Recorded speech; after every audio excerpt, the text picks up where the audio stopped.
ముందుగా మా ఆడపడుచులకి ఆరాధ్య దేవుడైనటువంటి మా జగనన్నకు మరియు జగనన్న అంటేనే ఒక స్ఫూర్తిదాయకంగా మేమందరం మహిళలము ఆయన ఎంతో అభిమానిస్తున్నాము. కాబట్టి ఆ, మా జగనన్నకి wish you very happy returns of the day అన్న. మీరు మళ్ళీ మళ్ళీ మీరు మా ఆధిపత్యాన్ని అధిష్ఠించాలి, మళ్ళీ మీరు రావాలి, మా లేడీస్కి అందరికీ మీరే ఆ, మంచి చెయ్యాలి అని కోరుకుంటూ once again wish you very happy birthday to you Jagananna. Madam ఎలా ఉండబోతుంది మేడం 2024 జగన్ గారు సింగిల్గా వస్తున్నారు, అటు సైడ్ ప్రతిపక్షాలన్నీ కలిసి వస్తున్నాయి. ఎంతమంది ప్రతిపక్షాలు కలిసి వచ్చినా సింహాసనం మాత్రం మా జగనన్నదే.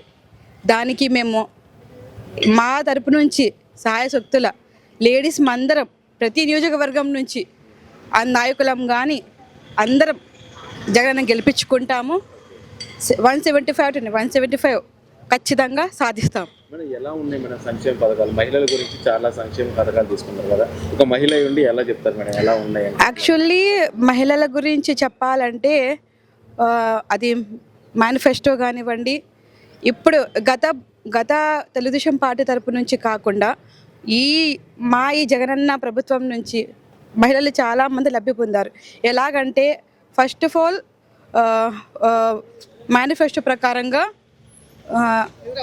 వాలంటరీ వ్యవస్థ కానీ, సచివాలయ వ్యవస్థ కానీ, తర్వాత వీళ్ళు చాలామంది ఏమనుకుంటారు, వాలంటరీ వ్యవస్థ ఎందుకు అని గత ప్రభుత్వం అయినటువంటి తెలుగుదేశం పార్టీ కానీ జనసేన కానీ చాలా అరుపులు అరుస్తూ ఉంది. కానీ వాలంటీర్ లేకపోతే ఇది సరిగ్గా జరగదు. ఏదైనా సరే ఇంటి వద్దకే తీసుకొచ్చి ప్రతి ఒక్కటి అందుబాటులో తీసుకొస్తుంది వాలంటీర్.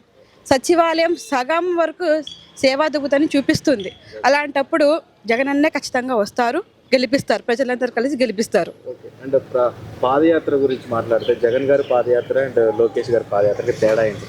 ఆయన 3000 కంప్లీట్ చేసుకొని ఈరోజు ఒక పెద్ద మీటింగ్ కూడా పెట్టారు అందరు కలిసి. లోకేష్ గారు పాదయాత్ర కామెంట్ చేయాలి అనుకుంటే మీరే చూస్తున్నారు, నేను చెప్పాల్సిన అవసరం లేదు. తెలుగుదేశం ప్రజలు కానివ్వండి అందరూ చూస్తున్నారు, ప్రజలకు అన్నీ తెలుసు, మేము చెప్పాల్సిన అవసరం కూడా లేదు. పాదయాత్ర అంటే మా జగనన్న పాదయాత్ర నుంచి ఏది నియోజకవర్గం నుంచి ప్రజలకి ఏదైతే హామీలు ఇచ్చుకుంటూ వచ్చాడో అది అన్ని ఖచ్చితంగా నెరవేర్చి చూపించాడు. అది చాలు మా జగనన్నకి. అంటే ఎలా ఉండబోతుంది మేడం ఫైనల్గా సమరం ఎలా ఉండబోతుంది అంటారు? బిందాస్గా ఉండిపోతుందండి మా జగనన్న ప్రభుత్వం కానీ, లేడీస్కి కానీ, నియోజకవర్గం నుంచి కానీ బిందాస్గా ఉండబోతుంది.